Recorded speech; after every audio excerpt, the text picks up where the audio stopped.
Sholem Aleichem, Assalamu Alaikum, Shalom Aleichem. Apologies to everyone for the delays in bringing you Bundist Political Awareness Part 2. Donna Newman, the emissary of solidarity of the Bundist movement, has been sick with a massive stomach bug. I myself have also been busy trying to put out the information to various media outlets that I could find concerning the recent detention and torture of Abraham Weizfeld, Ph.D., the chairman of the revolution of the Bundist movement.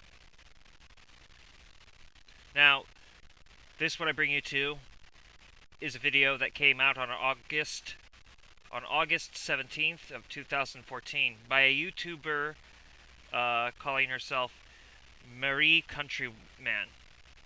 I don't know if Marie Countryman is her real name or not, but that's the name this YouTuber promotes herself as.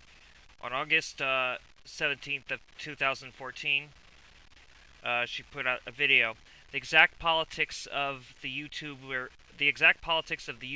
Marie Countryman are unknown, and her politics are 100% irrelevant.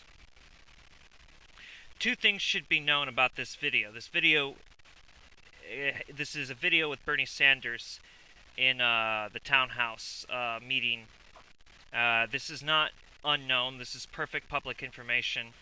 Secular Talk had expressed disappointment on the stance Bernie Sanders gives in this video. We're not big fans of Secular Talk, but they can be very reasonable on certain issues.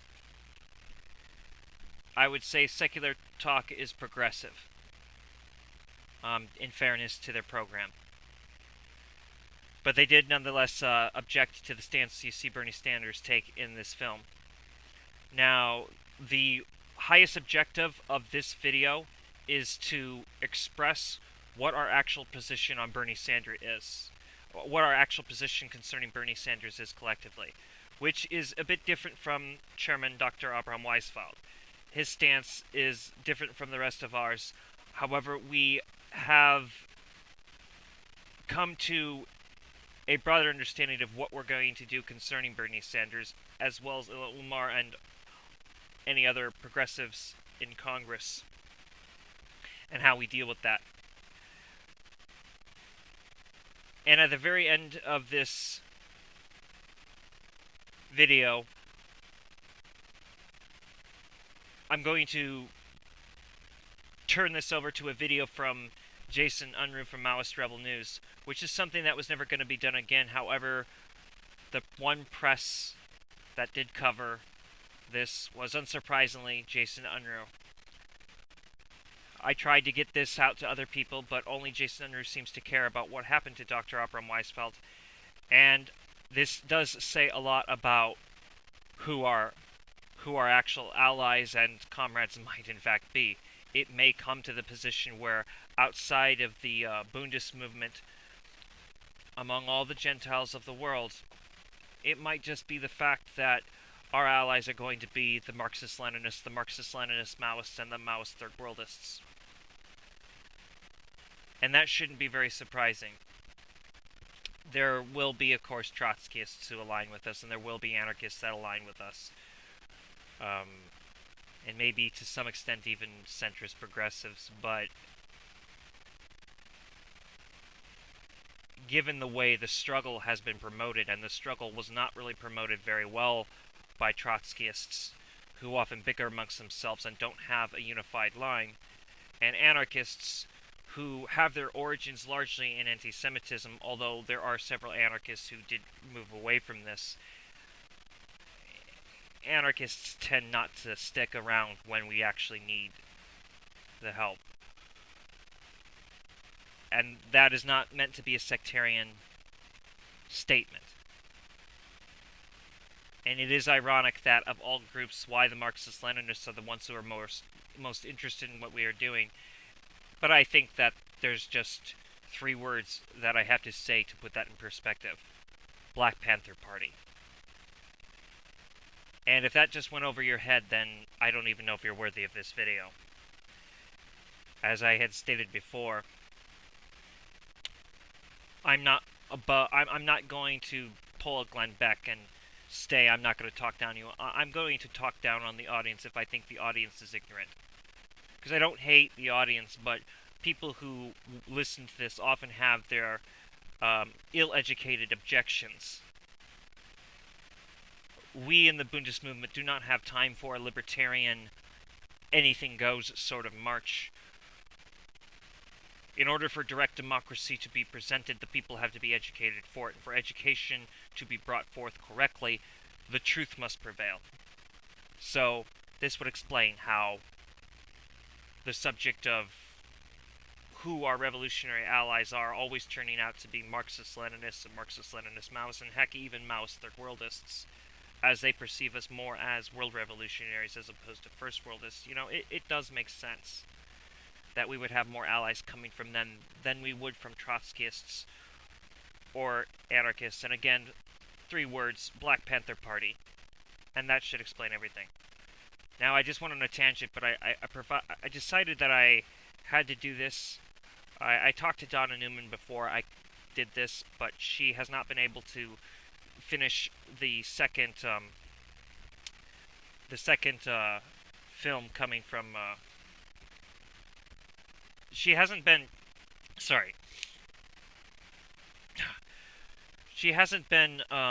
available for Bundist Political Awareness Part 2. We did start it, so to speak, but we haven't put it together yet because she's had the stomach bug. So anyway, getting back on track, the exact politics of the YouTuber Mary Countryman are unknown, and her politics are 100% irrelevant. Now, there are 2 things that should be known about this video. The first is that Sanders discredits himself with a position on Hamas that he takes. And I say that as somebody who was very critical of Hamas in the beginning, but I noticed when Hamas made certain improvements. Although I have to say, I do not agree with Hamas recognizing the State of Israel. And one of the things we're going to have to do is we're going to have to get deep into the federation solution that has been proposed. What we as Bundists think that we need to do concerning that, and what Dr. Weizfeld's proposal is and how important it might be. Particularly to any United Nations assembly that is sincere about solving the crisis in the land of Canaan. That being the Holy Land. So, but anyway, and I keep getting off track, but I cannot stress enough the importance that this should not be misinterpreted, the many various things that are being presented. And I have kind of a script in front of me, but it's vague, and I kept it vague because I'm very tired right now. So the 2 things that should be known about this video is that the first is that Sanders discredits himself on his given position on Hamas, and how he deflects the subject by bringing up ISIL. The second thing to be noted here is that at the town meeting, he is being, of course, ambushed, and a bit unfairly. Those questioning him should wait for his answer before giving a rebuttal, although I agree largely with the rebuttals that are given. And I think we all do in the Bundist movement, but they should have at least let him finish his statement and then give the rebuttals, and there's no disagreement with the rebuttals. But letting him finish his statement should be allowed.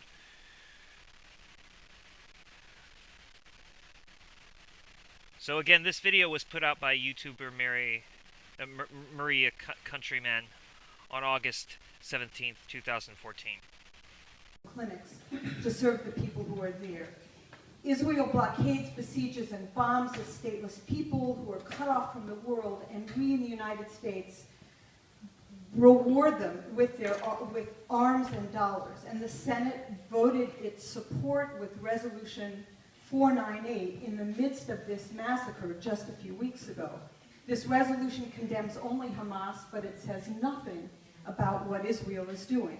1,000 civilians have died in Gaza, 3 civilians have died in Israel. In sending this money to Israel and replenishing their weapons supply at the same time that they're continuing to bomb hospitals, schools, homes, and UN shelters for people whose homes have been destroyed, what are we saying? Are we saying that 1,000 Palestinian lives are worth far less than 3 Israeli lives? Bernie, because you did not vote to support Resolution 498, you, along with 18 other senators, I see that as somewhat of a positive move. However, are you going to go further? And I also think this is to be linked to the economic issues that you're talking about, with $30 billion going to Israel over the next 10 years. So, thank you.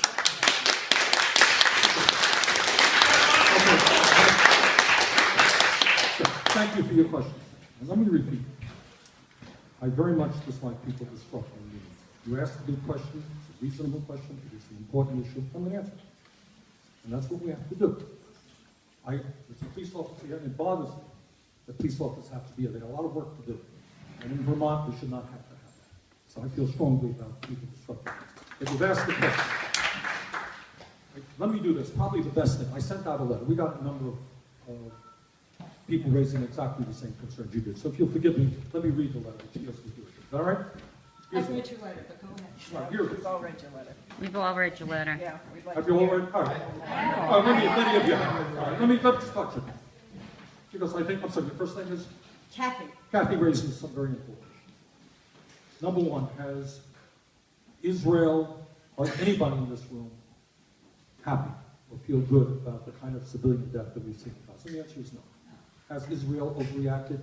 Have they bombed UN facilities? The answer is yes. That is terribly, terribly wrong in my mind. On the other hand, and there is another hand on this issue, you have a situation where Hamas is sending missiles into Israel. Okay. And you know where some of those missiles are coming from? They're coming from populated areas. That's a fact. Hamas has used money that came into Gaza for construction purposes, and God knows they need roads and all the things that they need, and used some of that money to build these very sophisticated tunnels into Israel for military purposes. For survival purposes. Okay, one second. Yes, No, I don't want to be interrupted. The question was asked, it's a fair question, and I'm trying to... Okay, you you don't have the right to look, resist. if you don't... Yes, they did. You know, Gaza is like excuse me, shut up! You don't have the microphone. You've asked, I don't want police officers here. You're going to arrest people? No, I'm not going to arrest people, but are you going to allow us to have a discussion? What do you think? You come down here. You're up there. Come down and be democratic. So any discussion with people. Are you asking for the point? Occupied populations have the right to resist. All right. You're entitled to your view. You've asked the question, I'm answering it. This is called democracy. Let him finish. That All we right. should be able to speak on. All right, I am answering a question, and I do not want to be disturbed and disrupted. All right? You're not the only people here. Kathy asked a reasonable question, and I'm trying to answer it, and I don't want to be disrupted. All right? In my view, you're entitled to your view. I am entitled to my view. In my view, Hamas has done those things, and on top of that, Hamas is very clear. Their view is that Israel should not have a right to exist. That's the fact. Bullshit! All right. Hey, you know what? It's not a dirty word! Okay. It's not just a terrorist group, it's a service organization. All right. The word Furthermore, means something to people okay. like Israel. Can I finish my remarks? Fine. And the answer is, if you can't come to a meeting and ask the question, then please don't come to me. All right. Furthermore, this issue of Gaza is not the only issue right now in that region. As some of you may have noticed, there's a group called ISIS. You know what ISIS is? Yes. Excuse me. ISIS is a group receiving money from around the world that wants to convert parts of Iraq and Syria into a 7th century caliphate. You know what women's rights are in that area? They're below... Excuse me, let him talk. They are... If nobody wants to listen, they can read. I don't need to be patted on the back right now. All right. So you have a situation right now where we are figuring out in that region how you deal with people who have tens of thousands of very armed and aggressive people who may be making significant gains in that area. So the point that I'm making is, yeah, I share your concerns about Israeli overreaction. I was not one of the people who signed on to that resolution. But the issue is broad. I believe in a two-state solution. I would hope that the United States, in a very, very difficult situation where the leadership on both sides is not particularly good, can finally work out a situation where Israel has the right to exist in security. At the same time, the Palestinians have a state of their own. And that's what I would like to see. Okay? I've been working on it for the last 50 years. I'm sorry, I don't have the magic answer. This is a very depressing and difficult issue. This has gone on for 60 bloody years. Year after year, war after. If you're asking me, do I have a magical solution? I don't. And you know what? I doubt very much that you do. Okay, that is my answer. Some of you, I hear that some of you don't like it. You have better ideas, that's great. Let me get some other questions here, please. If Bernie Sanders wants to cling to utopian two-state solutions, then this works to discredit him. And it is also true that the crowd is a bit unfair in not letting Sanders finish statements. Yet, the State of Israel truly never had a right to exist. The State of Israel is based upon the ideology of Zionism, and the State of Israel is founded upon the concept of dismantling Torah culture, thus exposing it as basically completely anti-Jewish. Yes, the State of Israel actually exposes itself as 100% anti-Jewish.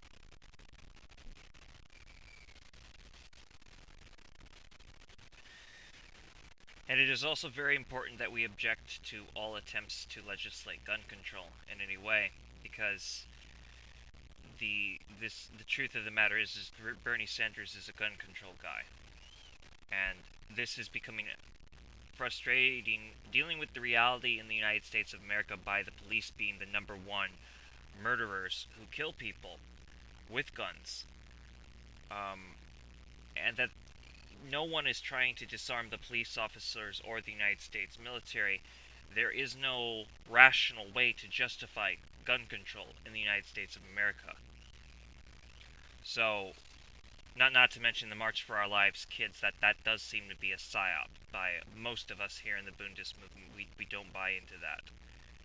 And we consistently see the complaints of the black working class, who are the biggest objectors. Like, the biggest amount of people who object to gun control are typically people in the black working class, who feel threatened by the police and white racists.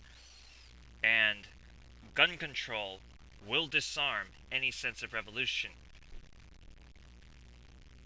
We are not advocating for violence, but we just don't see how peaceful revolution is anything but utopia. Historically, it has never been anything but that. We also know, though, that violent revolution has less bloodshed than peaceful revolution. This has been proven repeatedly. In peaceful revolution, the innocent get clamped down by the state.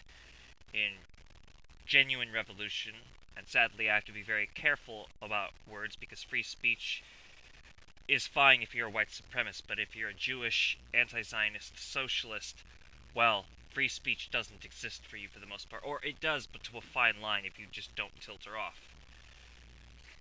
As everyone who puts strikes on our videos does it for hateful reasons. And we know this because we got the death threats before we were forced to take down Liberation Struggle Part 1 and Part 2.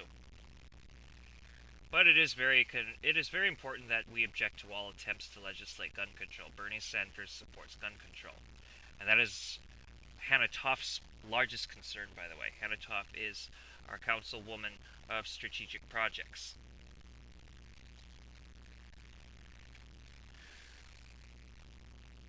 Donna Newman for some time had considered backing a half-hearted campaign for Bernie Sanders as a way of pumping up the Bundist movement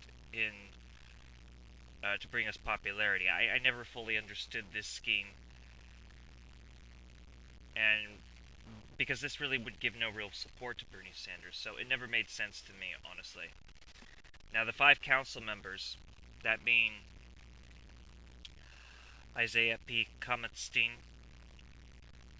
the councilman of committees, Miriam Emmisberg, the councilwoman of education, Hannah Tuff, the councilwoman of strategic projects, Marvin Eliyahu, the councilman of world forums, and Uri Adia, the councilman of national affairs. They have all wanted to make clear that they objected to backing Bernie Sanders or anybody in Congress, for that matter, because it gives credibility to a system that we would like to see dismantled, that being the Republic, otherwise known as the United States of America. And then you have Dr. Abram Weizfeld, who wanted us to have a campaign completely backing Bernie Sanders 100%, with some reservations, from what I understand of what he said. Now, it is the right of the chairman to make those suggestions, as the chairman is supposed to try to keep us in the most legal position we can be, and we wish to remain legal and not be criminalized, obviously.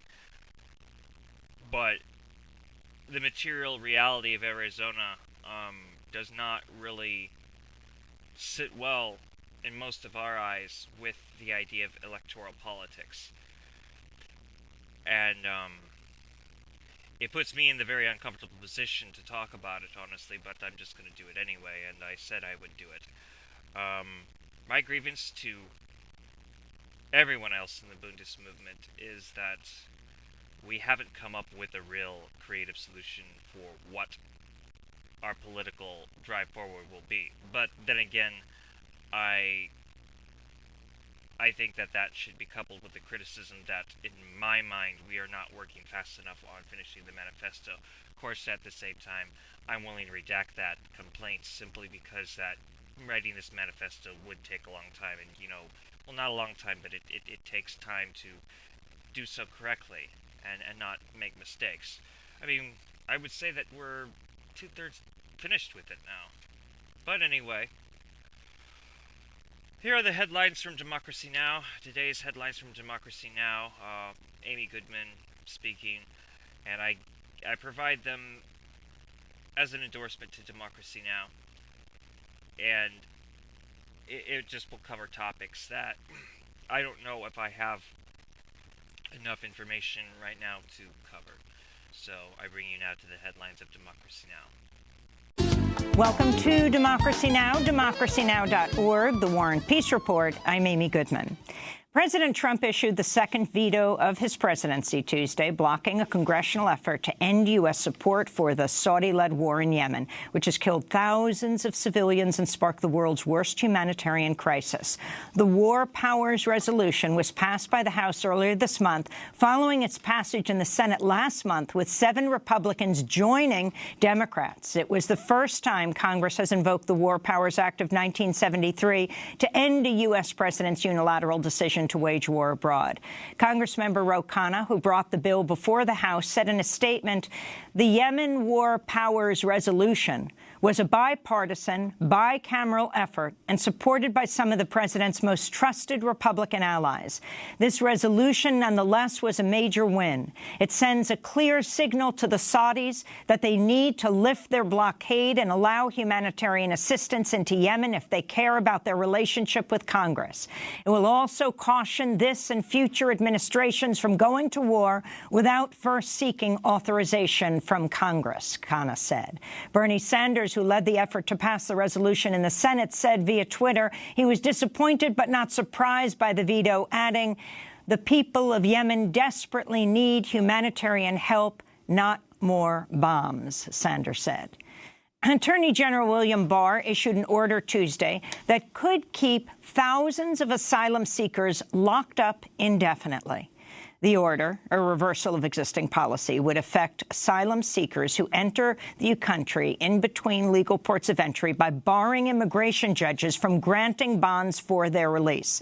Asylum seekers who enter the U.S. at official ports of entry are already unable to be released on bond. The order is set to go into effect in 90 days. Omar Jadwat of the ACLU's Immigrants' Rights Project said in a statement, "This is the Trump administration's latest assault on people fleeing persecution and seeking refuge in the United States. Our Constitution does not allow the government to lock up asylum seekers without basic due process. We'll see the administration in court," he said.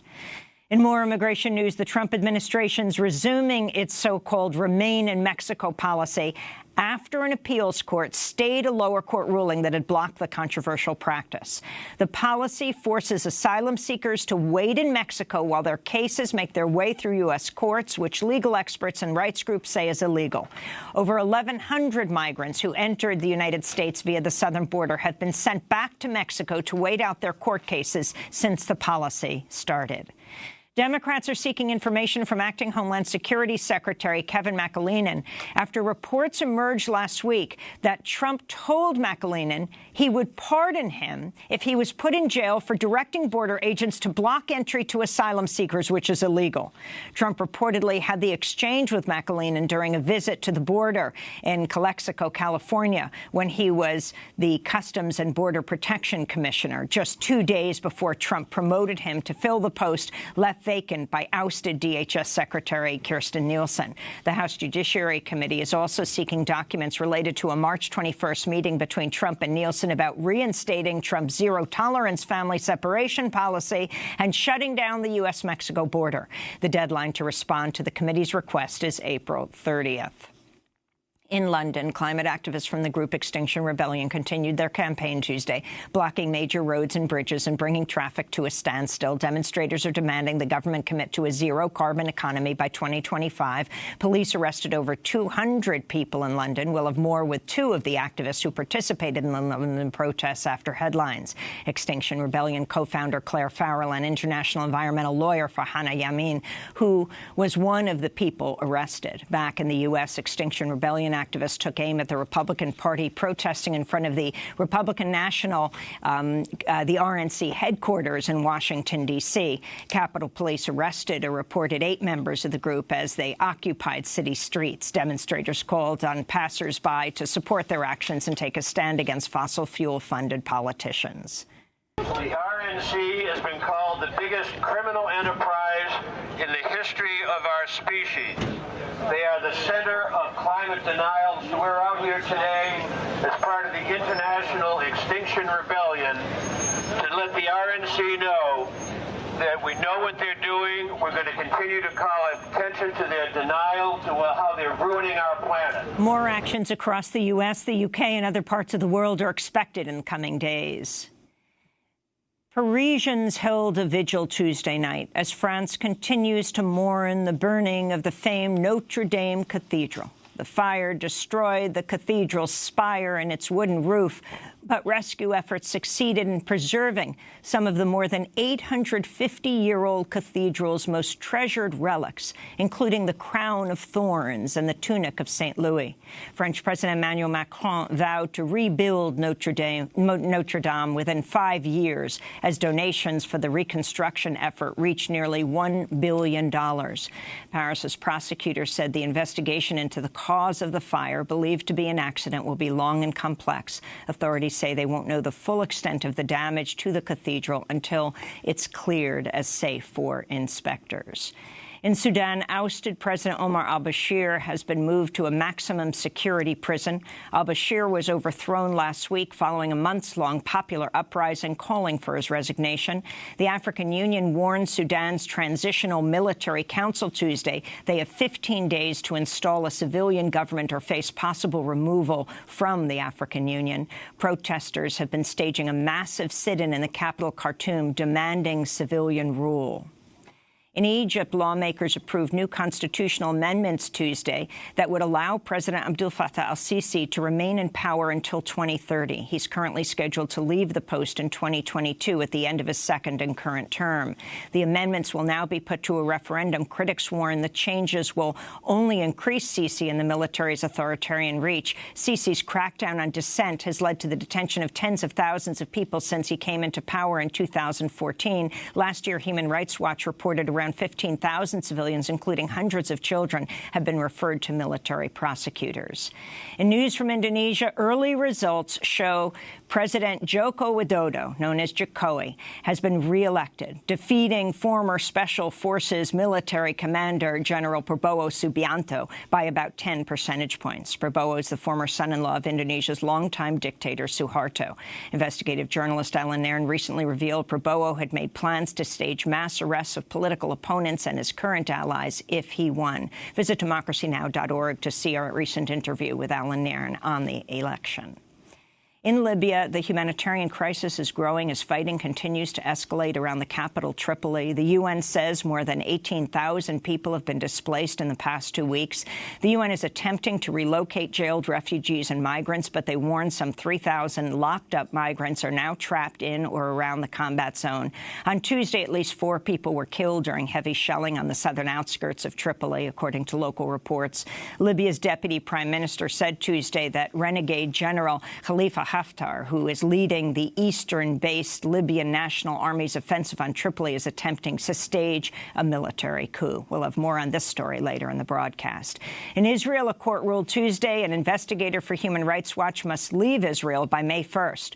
Omar Shakir is the Israel and Palestine director for Human Rights Watch. The Israeli government revoked his work visa last year under a law that bars entry to foreigners who call for boycotts of Israel or Israeli settlements. In a statement, Human Rights Watch denied Shakir or Human Rights Watch have ever called for boycotts of Israel, adding, "The decision sends the chilling message that those who criticize the involvement of businesses in serious abuses in Israeli settlements risk being barred from Israel and the Israeli-occupied West Bank," unquote. Human Rights Watch says it will appeal the deportation order to the Israeli Supreme Court. Digital freedom advocates are calling for the release of Swedish programmer and data privacy activist Ola Bini, who's been detained in Ecuador since last Thursday. His arrest came hours after WikiLeaks founder Julian Assange was dragged by British police from the Ecuadorian embassy in London. Bini is accused of hacking government computers in Ecuador. Prosecutors in Ecuador said they plan to charge Bini with plotting to blackmail Ecuadorian President Lenin Moreno. Critics say Bini is being targeted because of his close relationship with WikiLeaks and Julian Assange. This is Bini's lawyer, Carlos Saraya. What Ola Bini does is encrypt information so that, as a matter of fact, hackers, as you like to call them, do not have access to information and cannot steal it. He does exactly the opposite of what he is being accused of. In Colorado, schools across 20 districts in the Denver area are closed today as authorities hunt for a woman they say is infatuated with the Columbine massacre and traveled to Denver on Monday. 18-year-old Sol Pais reportedly bought a gun and ammunition after arriving in Denver and made threats that the FBI say are credible but not specific. Denver area schools, including Columbine High School, increased security Tuesday after the news broke. The 20th anniversary of the mass shooting at Columbine High, in which 2 students killed 12 fellow students and 1 teacher, is this Saturday.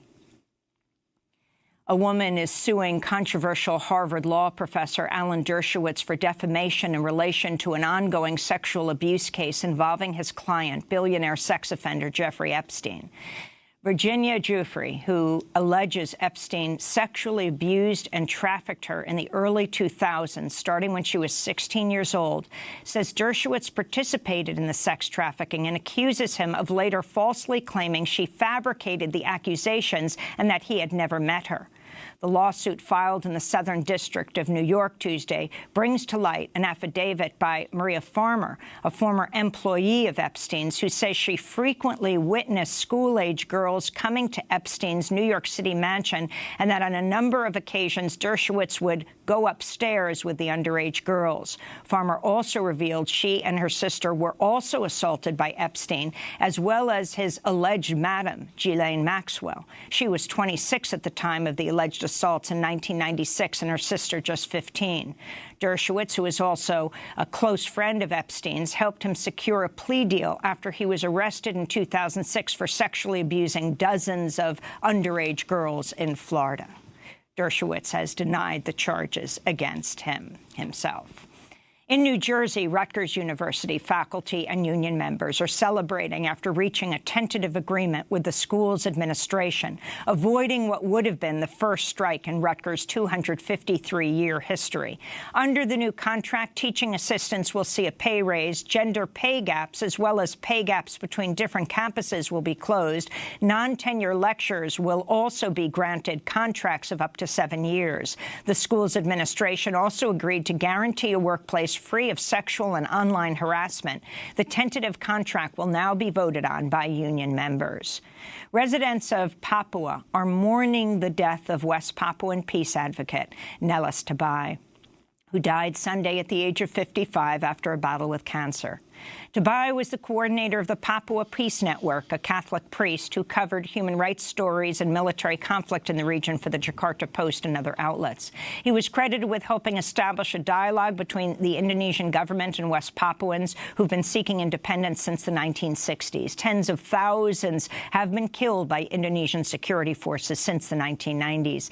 In 2017, Indonesian President Joko Widodo appointed Tabai as an advisor on Indonesia's relationship with West Papua. Nellis Tabai continued to tirelessly campaign for peace, even as his cancer progressed in recent years.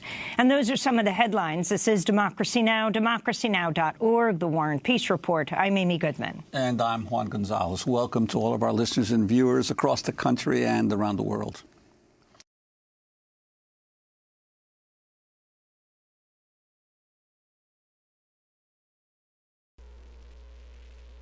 The recent arrest, detention, and torture of Abraham Weizfeld, Ph.D., was brutal, and we provided some statement that was initially written by Dr. Abraham Weizfeld himself. We had some difficulty putting it up there because the texting in the blog proved difficult, but we did get it up there. There's also a spot for the statement on the website officially. But yeah, the recent arrest and detention and torture of Dr. Abraham Weizfeld. There's a statement on it now. And to give somewhat of a really good understanding of it, we are going to turn now to Jason the Maoist Rebel. As nobody seemed to be listening to this, and we were trying to get press coverage for this, we got no press coverage for this.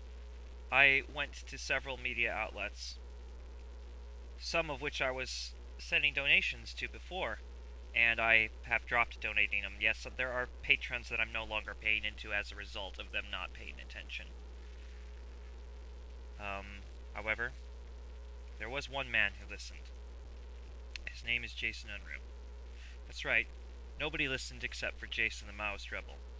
This report from Jason Unruhe of Maoist Rebel News was published on April 15th, 2019.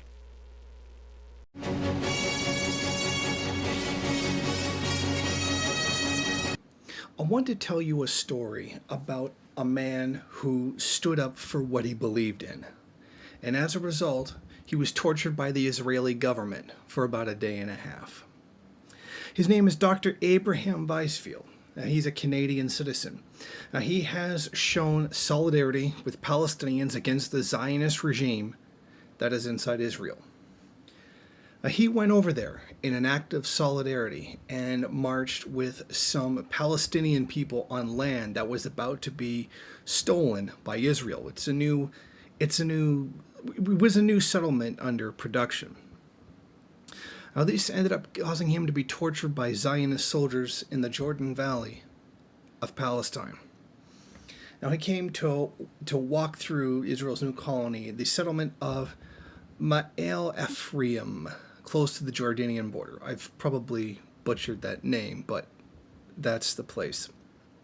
Now, while they were walking, they were approached by a group of soldiers. And turned out to be what happened was going on was that there was a major military maneuver that day. They eventually came down and began to speak to them. Essentially what happened was this doctor ended up becoming trapped. He was abducted by Zionist forces and essentially tortured. A total of 8 people were detained while leaving the end point of the walk. 5 were Palestinians, of which Dr. Weizfeld was one. One Palestinian woman, Gadir Abu Zina, remained imprisoned for the 6 days following the incident. How did all of this get started? Because the previous Friday they went out to plant an olive tree on the hillside of Bedouin village in El Hama, in the territory being sought for annexation to Israel. My words cannot do justice for what this man went through. I cannot tell his story as well as he can. To the link in the description, will give you the official statement that he and his organization made about what happened to him. The footage that you just watched was provided by a member from his organization who, they gave it to me so that I could tell his story. And one of the points that the doctor wanted to make was that he, as a Jewish man, was treated in this manner by a state that claimed to represent Jews. That he was essentially tortured for simply disagreeing with the Zionist occupation. So I encourage you to learn more about this incident and what this man went through. Please go to the links in the description. One of them go to an official statement. Another link will go to his YouTube channel. And I think this is a story that needs to get out there, and the world does need to know about how this man was tortured by Israel for simply planting an olive tree. Thank you for watching. If you like this program, then please head over to my Patreon page and set up a monthly donation. It's your donations that keep this program running. Also, if you would like, please rate, comment, subscribe, and share in various social media.